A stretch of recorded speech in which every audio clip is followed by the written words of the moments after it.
이 상승 기간이 길어지는 거예요. 떨어질래야 떨어질 요인이 없는 겁니다. 실수요자도 그렇고 네. 투자자분들도 그렇고 중소형 아파트에 좀 많이 포커스가 맞춰져 있어요. 네네, 맞습니다. 대형 아파트는 그러면 사면 대형. 안 되나요? 왜 사면 안 되는 건 아니죠. 네. 근데 이제 오르느냐 안 오르느냐 이 문제가 좀 있죠. 지금 거의 모든 사람들이 이제 대형은 끝났다라고 여기는 것 같습니다. 그리고 이제 소형만이 대세다. 결론적으로 말씀드리면 저는 그렇지 않다라고 확신하고 있습니다. 그래서 이게 왜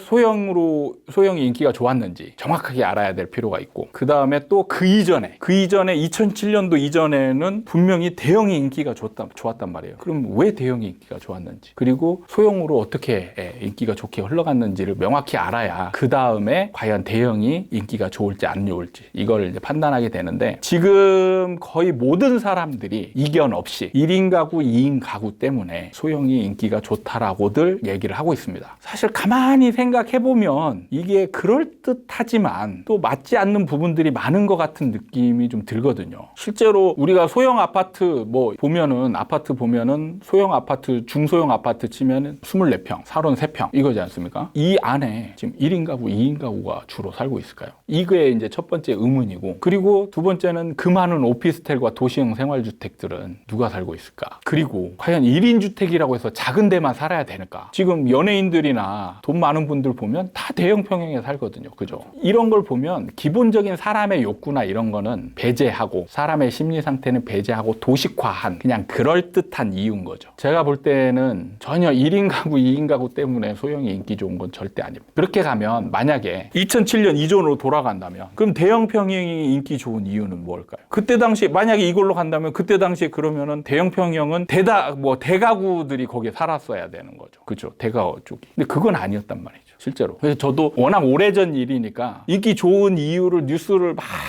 여러 가지를 막 찾아봤는데 딱히 이유가 없었어요. 단지 조금 합리적이달까 하는 이유가 우리나라 사람들은 좀 큰 걸 좋아한다 였어요. 그때 그게 그래도 나름대로 좀 먹히는 이유에 속했었습니다. 일본은 작은 거, 일본 사람들은 작은 걸 좋아했고 우리나라 사람들은 큰 걸 좋아해서 옛날에 사대부나 이런 사람들이 99칸 그죠? 자기 과시하기 위해서. 근데 100칸은 못했던 게 왜? 임금님이 100칸이니까.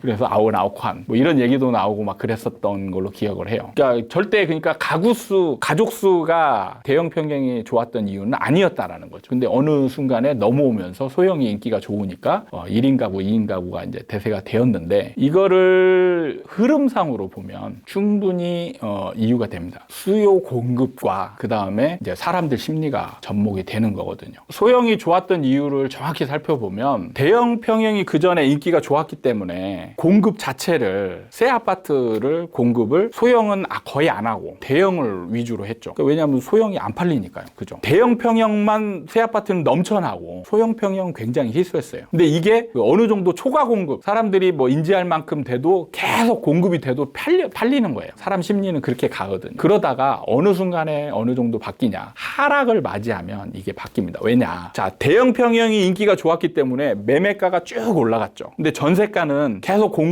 투자 공급이 많으니까 전세 공급도 많아져서 전세가는 안정을 이루죠. 그러니까 갭이 많이 벌어집니다. 근데 소형은 매매가가 안 올랐기 때문에 전세가도 어느 정도 갭이 이렇게 돼 있죠. 근데 얘네들이 이제 하락을 하면 2008년 이후에 이제 하락을 하지 않습니까? 그러면은 얘가 전세가가 멀기 때문에 얘가 뚝 떨어지는 폭이 크죠. 그러면 일정 기간 지나서 얘가 만나야 되는데 만나야 되는 기간이 길죠. 근데 소형은 짧았기 때문에 떨어지다 금방 만나게 됩니다. 그럼 제가 처음에 전세가에 밀려서 올라간다고 했죠. 전세가에 밀려서 얘는 소형은 턴을 하기 시작합니다.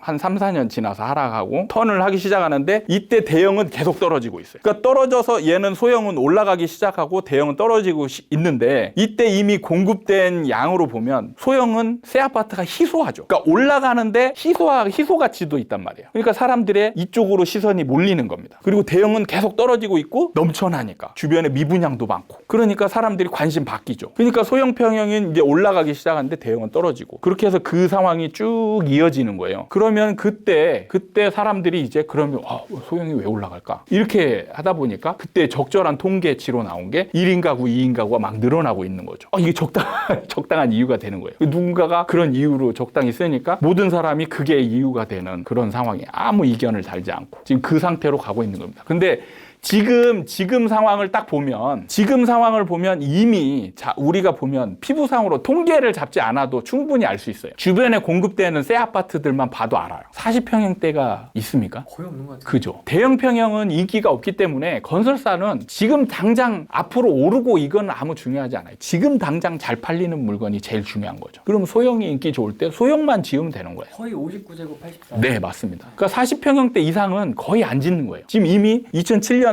반대 상황하고 똑같은 상황인 거죠. 그러니까 지금 공급된 양으로 보면 이미 이제 소형은 초과 공급 상태, 대형은 이제 좀 희소한 상태. 그래서 조금 빠른 진단을 하는 어떤 전문가분들은 이제 대형이 오를 거다라고 얘기하는 분들이 있어요. 근데 그것도 어느 정도 맞을 수도 있지만 틀린 얘기입니다. 지금 당장은 안 올라가는 거예요. 왜냐? 사람들은 이게 충격이 눈앞에서 그 현상이 보여져야만 반응을 하는 겁니다. 그러니까 소형이 이제 떨어지고 대형이 올라가는 현상이 눈앞에 보여져야 돼요. 그러려면 결국에는 하락이 한번 와야 됩니다. 하락이 와서 이 갭 차이가 많이 벌어진 게 좁혀지는 과정이 있죠. 지금 대형 보면 대형들 강남이나 이런 데 빼고 인기 좋은 데들을 빼고는 다른 지역은 대부분 대형들이 갭이 작아요. 전세가 뭐 거의 8, 90% 정도 됩니다. 그러니까 이런 것들이 이렇게 있는데 이때 하락을 맞이하면 얘네들은 바로 치고 딱 올라가죠. 소형 같은 경우는 이미 갭이 많이 벌어져 있잖아요. 서울 뭐 이런 데 같은 경우는 이미 이제 전세가율이 40%, 50%대에 됐잖아요. 떨어지는 폭이 굉장히 큽니다. 대형은 떨어지는 폭이 작죠. 전세가에 밀려서 올라가. 거기다가 이제 희소 가치가 그때 부각이 되는 겁니다. 저는 반드시 확신하는 게 다음 사이클에는 반드시 대형이 인기가 좋을 거다. 저는 그때 가장 궁금한 게 많은 전문가분들이나 언론에서 과연 대형이 인기 좋은 이유를 뭘로 잡을지 궁금합니다. 적당한 이유로 지금 그 최근에 강남이 이제 대형이 조금 올라갔을 때 이유로 나왔던 거 뭔지 아세요? 캥거루족이었습니다. 캥거루족. 캥거루족이 뭔지 아세요? 그러니까 자녀들이 분가하지 않고 부모님 집으로 이렇게 같이 합쳐오는 거죠. 예. 그래서 이제 대가족. 왜냐면 이때 1인 가구, 2인 가구로 포커스가 맞춰져 있으니까 대형이 인기 좋으려면 가구 수가 늘어야 되잖아요. 그러니까 이제 캥거루족 얘기가 나온 거예요, 그때. 근데 이제 이게 만약에 대세가 되면 사실 적당한 이유가 뭐가 이걸 근데 캥거루족을 이유로 잡기에는 사실 전반적인 상황은 아니잖아요, 이게. 일부 지역이지. 궁금하긴 해요. 그때도 우리나라 사람들이 이제 큰 걸 좋아한다라고 할지. 그러니까 정확한 이유는 먼저 공급된 공급량과 떨어짐으로 인해서 이 사람들이 계속 하락하는 걸 느끼고 나중에 먼저 치고 올라가는 걸 느낄 때 그래서 올라가는 거에 포커스가 맞춰진다는 거죠. 그래서 저는 반드시 다음 사이클 때는 대형 평형이 인기가 좋을 것이다. 여기서 저는 이제 좀 제가 공부하시는 분들한테는 항상 이제 이런 걸 강조를 하는데 좀 응용을 할 줄 알아야 된다. 우리가 수학 공부하거나 이러면 공식을 외우잖아요. 그럼 그걸 이제 대입을 하고 응용을 할 줄 알아야 이제 문제를 잘 풀잖아요. 네. 제가 모든 걸 다 얘기해 줄 수는 없어요. 그죠? 그러면은 이런 기본 공식 같은 게 나오면 이걸 대입해 가지고 응용할 줄 알아야 됩니다. 여기에서 제가 하고 싶은 말은 요즘 가끔 보면은 우리나라 부동산은 결국에는 우상향한다. 그죠? 그런 얘기 많이 나오잖아요. 뭐 또 하락하고 떨어지고 뭐 이렇게 상승하고 이게 반복되더라도 결국에는 우상향했다. 그러니까 그냥 사서 가지고 있으면 된다. 이런 얘기를 하시는 분들이 꽤 많아요. 근데 저는 그렇게 하면 안 된다라고 말씀을 드리는 게 이걸 응용하면 지금 만약에 시점에 산다면 뭘 살까요? 소형을 사겠죠. 소형을 사서 갖고 있으면 다음 하락을 맞이해서 갖고 있으면 어떻게 될까요? 별로 안 올라갑니다. 다음 사이클. 제가 그랬잖아요. 다음 사이클에는 소형은 별로 안 올라갈 수도 있다. 대형이 많이 올라가고. 그럼 지금 소형 산 분은 샀다가 올랐다가 떨어지고 옆으로 쭉 기는 거죠. 지금 그러면 그걸 보면 2007년 이전에 대형 평형 산 분들은 지금 어떤 심리일까요? 굉장히 고생하고 있습니다. 네, 그렇죠. 왜냐? 그분들은 2007년도에 이전에 사가지고 조금 오르는 거 경험했다가 뚝 떨어졌다가 오를 거라고 생각하고 기대하고 있는데 안 오르고 옆으로 기고 있잖아요. 소형은 막 올라갔어요. 지금 상대적 박탈감이라는 내 건 안 올라가고 남의 것만 막 올라가는 굉장히 지금 심리적 고생을 하고 있는 상태죠. 이게 똑같이 소형을 지금 사서 버틴다. 그러면은 저는 대형이 인기 좋을 때 또 소형은 고생하는 분들이 나타날 수도 있다. 이게 응용인 거죠. 만약에 이게 확신이 있다면. 저는 소형을 지금 만약에 갖고 있다. 그러면은 어느 정도 시점에 이제 정리를 하고 다음 사이클 때는 대형을 사는 걸 선택하겠죠. 이제 하락을 맞이하는 거죠.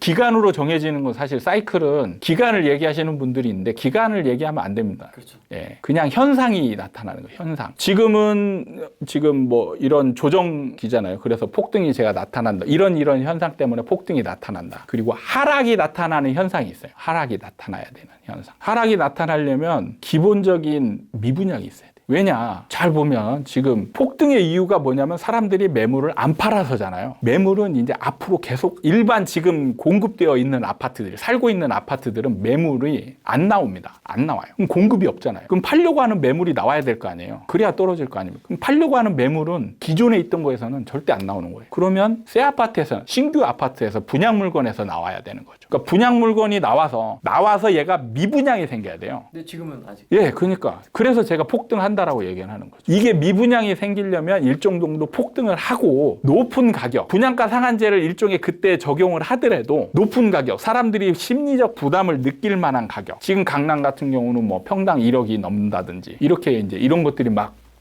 대거 출현하면 경기도에서는 막 평당 3천, 4천 막 이런 분양가들이 막 출현되면 이때부터는 이제 여기에 프리미엄이 붙을까? 이런 이제 심리들이 어느 정도 경계의 심리가 생기지 않습니까? 거기에 이제 그런 물건들이 많이 여기저기서 막 쏟아져 나온다면 그러면 그때부터 이제 미분양이 발생을 하는 거죠. 이런 상황이 지속되면 마이너스 P가 생기고 그래서 입주할 때 마이너스 P가 생긴 분들은 이제 일정 정도 하락을 하고 그다음에 그 뒤에 분양하는 것들은 이제 미분양이 더 많이 생겨서 입주 미분양까지 나왔을 때 이런 상황이 생겨야만 하락을 하는 겁니다. 그러니까 지금 정부가 정말 잘못하고 있는 게 있죠.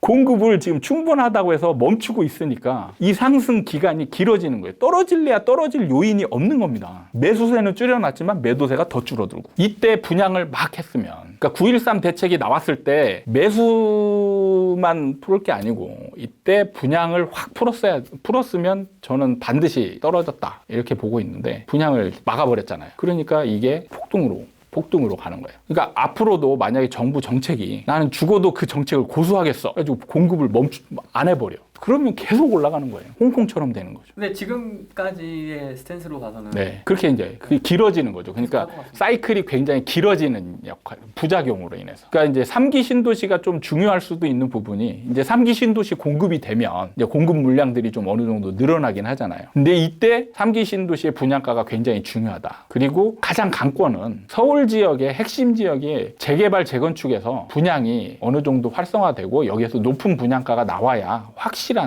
하락이 나올 수 있는 거죠. 이게 3기 신도시는 결국엔 경기도지 않습니까? 어쨌든 경기. 예. 그러니까 물은 위에서 아래로 흐르듯이 부동산도 결국엔 위에서 아래로 흐르거든요. 그래서 모든 사람이 강남을 집중하는 이유가 뭐냐? 강남에서 시작하니까 그래요. 강남에서 떨어져야 그 여파가 경기도까지 가는데 경기도에서 떨어진다고 해서 서울에 영향을 주지는 않을 수 있거든요. 그러니까 지금 보면은 경기도에도 지금 떨어지는 지역들이 있잖아요. 그렇지만 서울은 계속 올라가는 게 그겁니다. 밑에서 위로 올리기에는 그 한계가 있다는 거죠. 위에서 아래로 영향이 주어지게 됩니다. 그러니까 서울의 강남이 올라가게 되면 결국에는 내려가던 이 경기도도 다시 올라갈 수도 있는 거예요. 그러니까 서울의 핵심 지역, 재개발 재건축들을 풀어야 돼요. 떨어뜨리려면. 못하게 하고 있는. 그러니까요. 그 부분이 그러니까 이게 만약 이 정책을 계속 지속한다면 얼마나 갈지 저도 모르겠어요. 결국엔 미분양이 나와야 이 흐름을 반전을 시킬 수 있는데 미분양이 나오지 않다면 그럼 계속 가는 거예요. 비트코인처럼 되는 거죠. 계속 올라가는 거죠.